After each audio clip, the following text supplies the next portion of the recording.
नमस्कार दोस्तों, आपका एक बार फिर से स्वागत है इंट्रोडक्शन ऑफ कॉन्स्टिट्यूशन की सीरीज में, जिसमें हम अगले अनुच्छेद की चर्चा करेंगे। अनुच्छेद 29, 30 और 31 की चर्चा इस वीडियो में करेंगे।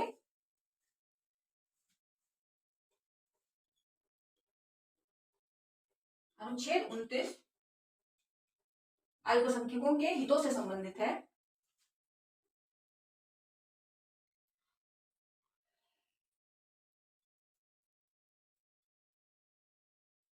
अल्पसंख्यकों के हित से संबंधित है। अनुच्छेद 29 अल्पसंख्यकों के हित से संबंधित है, जिसमें किसी भी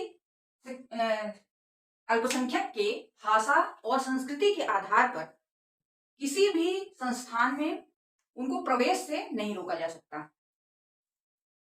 इसी प्रकार अगला अनुच्छेद 30 अल्पसंख्यकों के शिक्षा में संरक्षण को लेकर के है कि यदि अल्पसंख्यक बहुसंख्यकों के साथ शिक्षा ग्रहण करने में उन्हें किसी भी प्रकार का संकोच होता है या वह संकोच महसूस करते हैं, तो वह अपनी पसंद की संस्था खोल सकते हैं। उसमें भी सरकार उन्हें अनुदान देगी।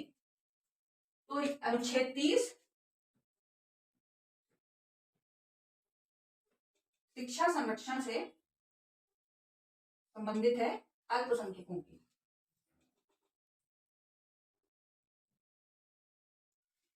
अनुच्छेद 31 में पैतृक संपत्ति की चर्चा की गई है। अनुच्छेद 31 में पैतृक संपत्ति की चर्चा की गई है। जो पहले मूल अधिकार था, अब उसे 1978 के 44वें संविधान संशोधन अधिनियम के तहत इसे कानूनी अधिकार के रूप में 300 का में जोड़ दिया गया है। और अब यह मूल अधिकार पैतृक संपत्ति मूल अधिकार ना होकर कानूनी अधिकार के रूप में संविधान में जुड़ चुका है। और इसी तरह हम लोगों ने 19 में चर्चा की थी कि 19 के 6 में अर्जित संपत्ति की चर्चा थी।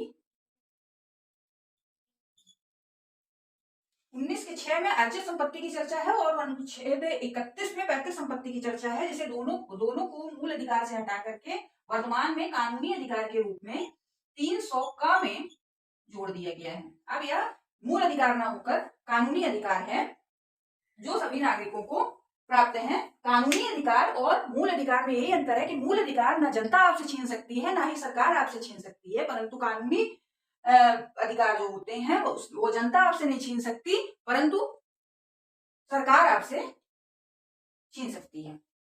यही अंतर है कानूनी अधिकार और मूल अधिकार में।